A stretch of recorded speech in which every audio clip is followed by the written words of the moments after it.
আপনি তো ট্রেডিং করেন, তাই না? আপনি যখন এই ভিডিওর কাছে এসে পৌঁছেছেন বা আপনার কাছে এই ভিডিওটি পৌঁছেছে, তখন আপনি নিশ্চয়ই একজন ট্রেডার বা ট্রেডার হতে চলেছেন বা এই নিয়ে চিন্তাভাবনা করেন। তাহলে আপনি যদি ট্রেডিং সত্যিকারেরই করে থাকেন, অর্থাৎ আপনি যদি একজন ট্রেডার হয়ে থাকেন, তাহলে আজকে অবশ্যই এই প্রশ্নগুলি আপনি নিজেকে করুন। কি প্রশ্ন?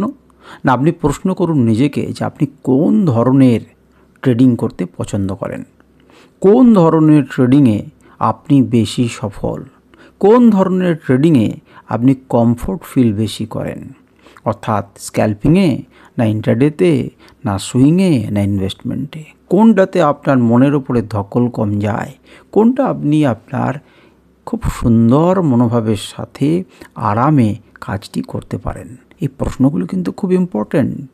কেন? এর উত্তরগুলো আপনি নেবেন, আপনি নিজে বিচার করবেন যে আপনি কোন ধরনের ট্রেডার, আপনার সাইকোলজি অনুযায়ী আপনি ট্রেডিং পদ্ধতি বা প্ল্যানটা নির্বাচন করুন। যদি আপনি সেটা করতে পারেন, তাহলে দেখবেন যে আপনার সফলতার হার অনেক বেশি হবে, আপনি অনেক বেশি সফল হতে পারবেন, সফল হবার চান্স আপনার বেড়ে যাবে।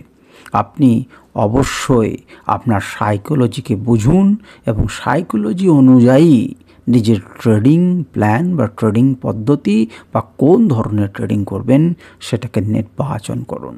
আমার কথা শুনে দেখুন, আপনার অনেক ভালো হবে এতে।